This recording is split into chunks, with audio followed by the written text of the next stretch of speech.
Douglas Iveroth, and I'm actually a student still. My name is Mina, and I work as a sales recruiter at Servicefinder. I have some plans on a small enterprise and a bit of jobs on the side, but I love being here. I'm here because Jeffrey is our CEO, and I love to hear the story. I've heard it a lot of times, but I just really love to hear it again.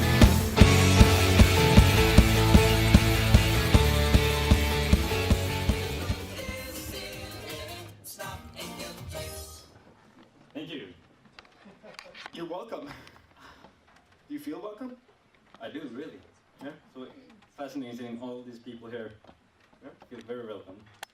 And what was the strange sound that we just heard in the speakers? That was our radio jingle that we try to play as often as possible on the radio. How many of you in here recognize that radio jingle? Hands up. Yeah, wow. More than half. We still have some work to do then. Yeah, let me just switch pages here. We have a lot to talk about today, and we have about 35 minutes for coffee. Tell us briefly, before we go to the story of you, what is Servicefinder, and what do you do to make the world a better place? Well, our vision with Servicefinder is to make it faster, easier, and safer to get in touch with quality service providers. So mostly for household services, if you want to get in touch with a carpenter, cleaner, or any kind of household work, you just post the job on Servicefinder and we'll help you get in touch with pre-screened service providers.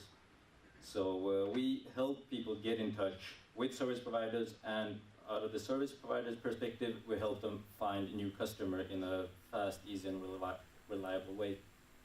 And the reliability is really key here, right? That you feel safe and secure with. Security is the key issue here, because there are a lot of ways to find service providers, of course, but there are very few ways to find someone that you can actually trust. So trust is very important for us.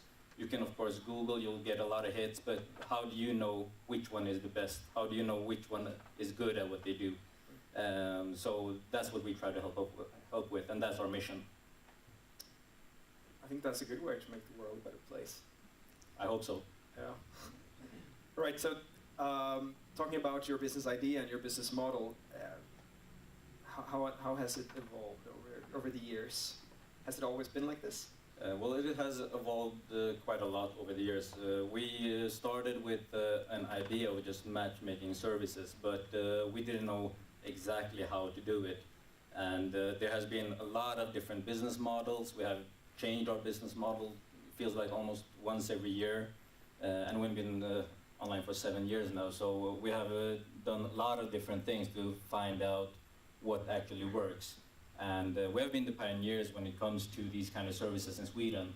And some of them, the business models have worked out quite well. Some have been mistakes, but we learn from them and we have tried to make it better every time.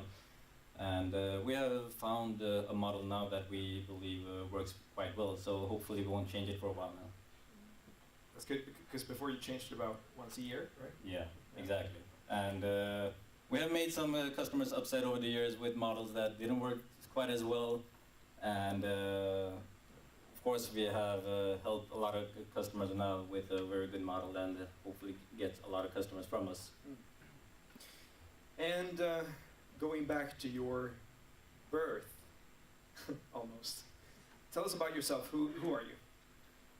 Well, I'm Jeffrey Singh, 27 years old still, and born and raised in Stockholm, in a suburb of Stockholm in Spånga-Tensta. And as I said in the introduction, your dad came here with a dual degree. What's that story about? Well, he came here about 2 years before I was born. So he came here and basically wanted to leave India, where he came from, and found Sweden, and it was quite tough for him to actually get a real job with the things that he had a degree in. He had a degree in physics and hotel management, And well, as you said, he started working at McDonald's and worked his way up from there still. So he provided me with a very caring childhood. It was I only have good memories, very safe and secure. So it was really great, but financially it was quite tough from time to times, and I think that that has really set some kind of a mark on me. That I always felt the need to succeed in some way. I never wanted to be limited of what I can accomplish because of what resources I have. So that has always been very important for me. And I started with the business mindset, I guess, quite early. Always trying to find ways to have some kind of business. I saw my dad do some things on the side. He always tried it. He never succeeded, unfortunately. But I always had the mindset trying to find something I can sell, buy and sell more expensive. And whenever I got the possibility to sell something at a school to raise some money or anything, I tried to do the best, actually. So I always had that kind of interest. And talking about school, was school important to you? School was very important to me. I think most people that have parents from India would say the same thing. My parents always had very high expectations of me. And I think that has rubbed off on me as well. I have had very high expectations of myself. And school was an essential part of it. It was the only road, actually. And there was, I don't think they ever thought I would be an entrepreneur or anything like this. It was go to school, get a high degree, get a fine job, and work yourself up. That was the path. So school is very important. I tried my best, get good degrees, make my parents proud, make myself proud, and do the best I could, actually. Did you succeed? Almost. I went to KTH, Royal School of Technology. Started there, went for about 1.5 years. So I almost succeeded. I didn't get my degree, though. Became a drop-off. And what happened? We'll get back to that, right? The start of that story, how it happened. Yeah, that's an interesting part. You've always been the kind of tech geek. You tried basketball, you tried drums, but you got your first computer when you were, what, 7 from your dad? Exactly, yes. How come? My dad always thought that technology was the future. He didn't know anything about it, but he thought like, okay, computers is the shit, basically. So he got me my first computer when I was 7 years old and put me in front of it and like, learn. There you go. So that's where my interest of computers started. And I've always been very interested in computers and tech, and spent a lot of time in front of the computer, trying different stuff, trying to learn to program. I can't really program, but I tried. Started making my first HTML sites, played a lot of games, just trying to get a hang of it as good as I could. And it came naturally for me in some way. I felt that this was what I was passionate about. I tried some sports, I tried some music thing, but it was quite fun, but never really hit it off on me. It was tech that was my passion. And how are you perceived, like in middle school or elementary school? What kind of guy were you? How did you fit into the group picture of the class? Well, I wasn't the coolest guy in the class, but I got along quite well with everybody. I was, well, as I said, raised in a suburb, very quiet, multicultural place. But quite early, my parents put me in school in a school downtown. So I quite early learned to get along with a lot of different kinds of people. And I think that has helped me a lot in the entrepreneurial road as well. But I was a bit of the computer nerd, I guess, in school.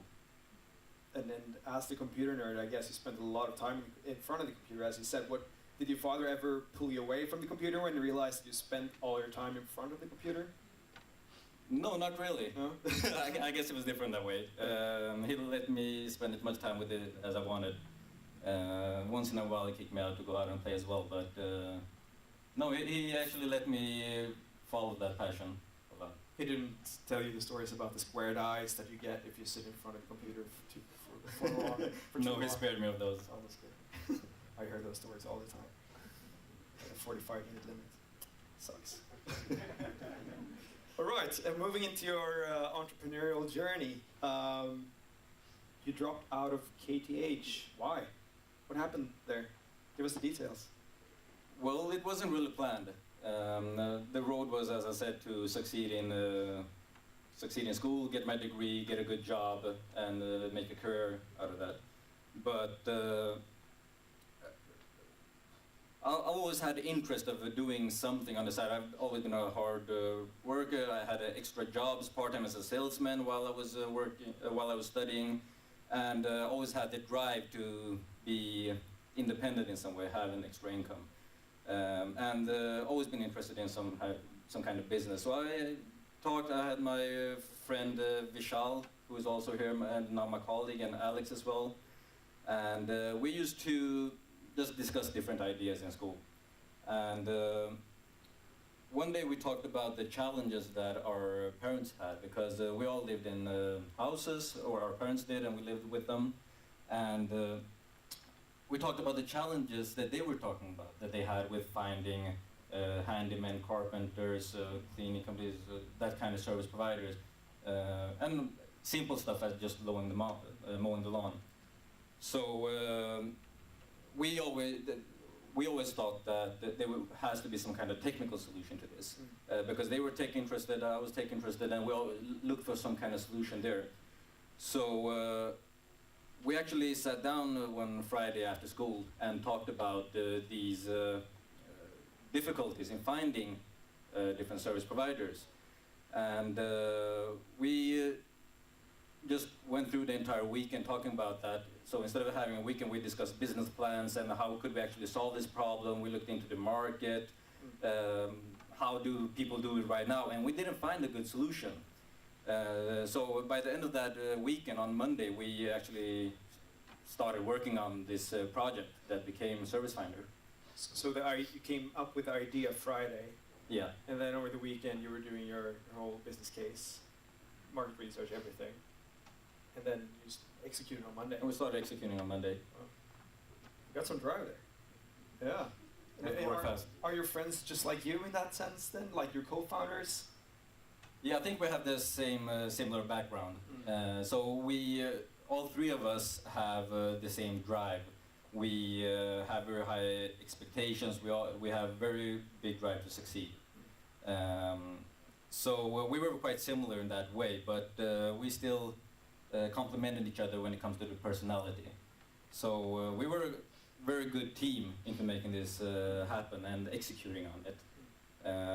Vishal was the visionary guy, very big images on where we were going.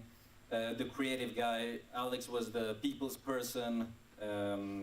What were you? I'm not sure. I was the logical guy, I guess.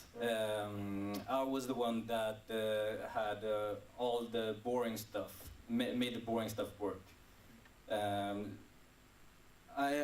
We have quite a complex business model right now, so I was the guy in the middle to make sure that everything worked as it should. I had a sense of numbers. I was good at math and stuff like that, so I got to be the CFO in the beginning. I had no idea what I was doing, but I was responsible of all the numbers, basically. So you were good at math, but did you study any business or economy or economics? No, I mean, we had one class in KTH that we have företagsekonomi. It was basically one class. Business administration. Exactly. The introduction course. Exactly. Right. So that was it, and no more than That's that. all you need as a CFO, right? That's what I'm saying. We'll get back to that because there's some trouble attached to it. All right. What happened next? I mean, after this Monday, it seems like you rushed the idea pretty quickly, and you executed pretty quickly too. What happened? We did. Unfortunately, we didn't have so much money actually to put, so we were quite bootstrapped by then. Of course, we didn't know what bootstrap was by then, but we just didn't have any money. So we started getting in touch with the different friends and connections that we had, we could start programming, design, or something that could just make the original platform work. And we started from there, actually created our first platform, and we had a background of sales. So me, Vishal, and Alex, all of us had worked within the sales previously. So that was pretty much the only thing that we knew about. We hadn't had any kind of different job else than that. So as soon as the platform was ready, we got an office space, which was basically a basement, and recruited our first salespeople and started selling. And I don't really see in this trio. I mean, so Vishal was the visionary guy, Alex was the people's person, you don't know, but you became the CFO, and you built a technical platform, right? Yeah. Where did that come from? Well, we always had an understanding of tech. We were very tech interested, but none of us could actually make the code. So we knew what had to be done, but we needed to find people that could make it happen. So we got in touch with everyone we could, basically, and with the little funds that we did have. So we were very bootstrapped. We started a limited company, Aktiebolag, with 100,000 kronor. That was our savings, basically, and that's pretty much the only funding that we had starting the company, and we went from there. Wow. And how long did that money last? Alex, who was in charge of the sales guys that we hired, asked me when we started, and he just needed to know, how long will this money last? When do we need to get the orders in until we run out of money? So that was the first question that I got. And I got back to him and said that, okay, we have about 1.5 months, and then we'll run out of money. We had our office, it was quite cheap, but it worked for us. It was a basement, we needed to be professional. So we got at least an address that would look nice on the business card. It was on Normala Strand in town. So we did a lot of things to just try to make it look as professional as possible. We're 3 19-year-old guys, no experience whatsoever, never had a full-time job before, and we needed to be able to have people trust us with our service. And to be able to sell, we did basically everything we could to look as professional as possible. We got the phone numbers with a lot of zeros in the end. We had when you called in, we had a voice saying, "Hi, welcome to Servicefinder."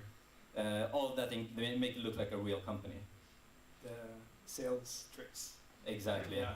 But in the background, we were in this basement. It was like the worst office ever. We had, it was on Normala Strand, so the address was nice, but there was a lot of heavy metal coming in from the traffic outside. The floor was tilting, so you couldn't actually sit on a chair. It was starting to roll when you sat on it, and it was the worst office ever. But we made it work. Okay. Wow, it sounds like an adventure. It was, really. So were the adventurous ones the ones you hired in terms of salespeople? Yeah, that was quite tough as well. I mean, we didn't have any management expertise or anything like that, so we started to hire a couple of salespeople, and we couldn't really pay them a lot in the beginning either, so it was commission-based. And I remember we hired, I think it was about 7 or 8 people, the first hiring round, all commission-based. Spent the entire day educating them, introducing them to our platform, teaching them about our vision and where we're supposed to go, and getting them along the way. And we came in the next day, and none of them came back. So we learned a lot. When was the first hiring round? When it was? But yeah, after this Monday, how long did it take you before you hired these people? I think it took about 6 months until we had the actual platform and everything ready. And about 1 month after that, we had our offices. We started hiring people. So about 7 months after we had the first idea, we had the offices and our first employees.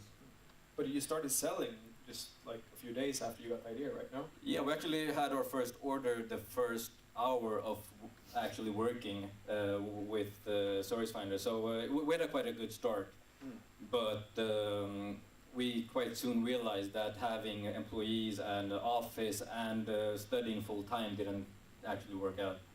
So we eventually stopped going to classes, and I think our teachers realized that we weren't coming back after a while. Did they know what you were up to? I don't think so. Have you reconnected with them? Told them No. the story? No. Maybe I should. Yeah. I think you should. Maybe they're here today. No. Anyone working at KTH here today? Talk to him later. Funding. You said you started off with almost no money at all. You put 100,000 kroner in to start the company. Where did you get the rest of the money from? I mean, you've scaled it. You started bootstrapping from your savings, and where did you get the rest of the money from? So, first off, we started with extremely bootstrapped, as I said. So we spent as little money as possible in the company because we knew that our burn rate was everything. We needed a long burn rate so we can actually get the company working and functioning properly. So that's why the first focus was actually sales, to make so the customers could help us finance the company. We had the 100,000 kroner as a start, and we didn't raise any more money than that. That was the actual money that we had to build the entire company. We started off with 2 years without salary. So we worked 2 years for free, spent everything we had into actually building the company. Wait, 2 years without salary? Yeah. So how did you survive? Well, we had some savings from when we had worked as sales people before. We pretty much sold whatever we had to be able to finance it. By that time, I had a car and a motorcycle, and eventually had to sell everything so that I could finance and basically having food on the table for those days. How many outfits did you have to sell? Did you sell parts of your clothes as well? No, I didn't get to sell those, but I didn't have that many different outfits. So in the beginning it was like a couple of shirts, and you had to rotate between them. You had all your money in the tech stuff, other than okay. Exactly. Right.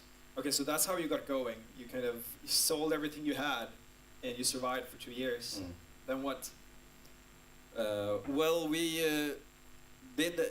were able to survive for a year or two with that, but eventually we found out that we had to push some more money into the company because I was the CFO, as I said, and I had no idea of what that actually meant almost. So one day our accountant came to us and said that, well, there's this thing called periodizing where we sold yearly subscriptions, and we can't actually book all that money right away. We have to save some of that for next year. So we actually had two alternatives, either to go bankrupt or to push in a couple of 100,000 kroner in the company. And this was a time where we had took no salary for a couple of years. We had no savings left, and we had to push in a couple of 100,000 kroner in the company. So we did the only choice left. We took loans for a couple of 100,000 each and pushed that into the company. And not normal loans; they were unsecured loans. Unsecured loans. So the interest was quite high, but. For us, it wasn't really a matter of if we're going to do that or not. We didn't really know what it was to not, or to give up. That wasn't really in our dictionary. So for us, it was more like, can we get the loan or not? When we got the loan, it was like, yes, we did it. We got the loan. Let's continue. We'll survive for 3 more months. A couple more months. Yeah. So that was quite interesting and tough times, but we survived. Why didn't you go try to find like an investment from an angel investor or from Almi or like one of the government funds or venture capital? Why? We did. The startup scene wasn't that evolved a couple of years back, or 7 years back as it was now.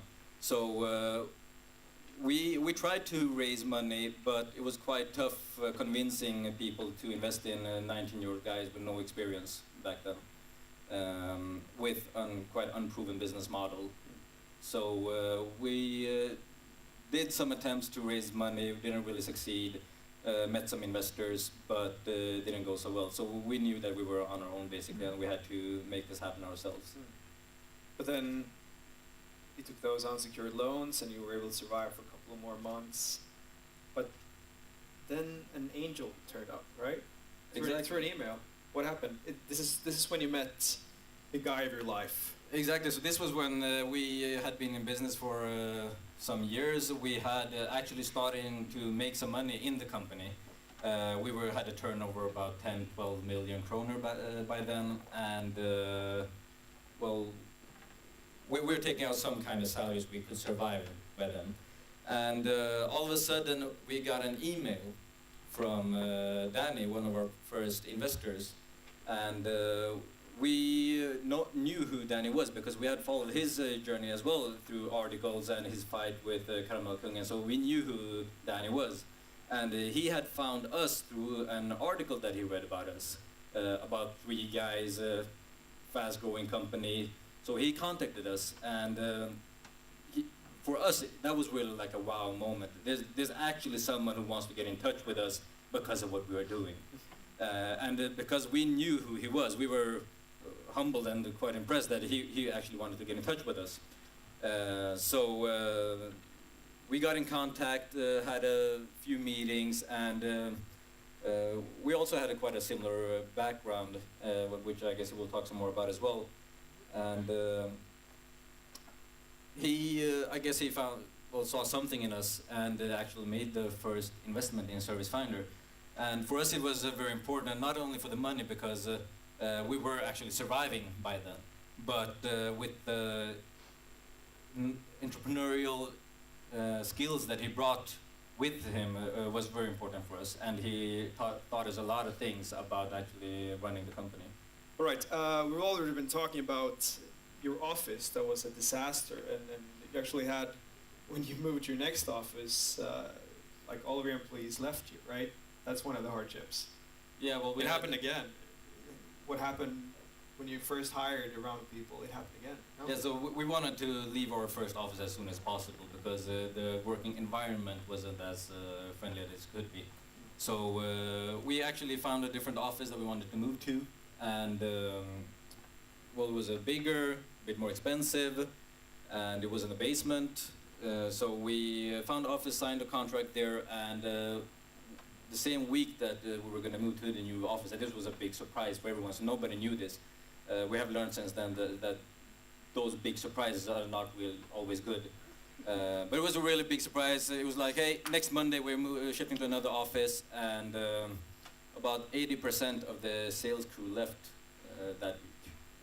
So we had to start almost from scratch again, recruiting new salespeople to the new office. How did that make you feel? 80% left.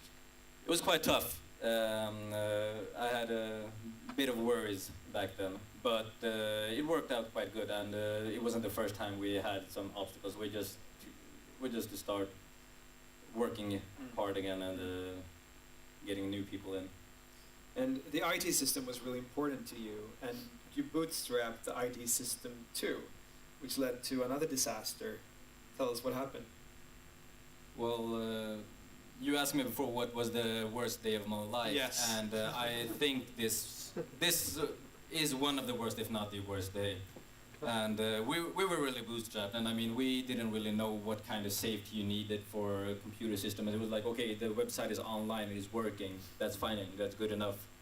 But one day the site went down, and we were starting to think, okay, maybe we've been hacked. We didn't really know what happened. So we started looking into it. We contacted our hosting partner, and this was also some quiet firm somewhere. We realized later that he actually had the server in his closet or something like that. Of course, that's not what he told us, but he told us that, okay, our disk crashed that we had our database on. So we were like, okay, let's recover the backup, because we had had backups for every day for a year. And when we were going to recover the backup drive was empty. And the backup had not been taking any backup for the last 9 months. And this was when we were quite big. We had about 20 employees, had a turnover about 12, 15 million by this point. And that was a very scary day. So we had two alternatives basically. We had to somehow recover the data from that hard drive, or just lock the office and go home and take the learning and start the next adventure. So we told them to send us the hard drive. We found a company in Norway that was specialized in recovering data from hard drives. And we got the tip that don't try to do anything yourself. Just send the hard drive here and we'll see what we can do.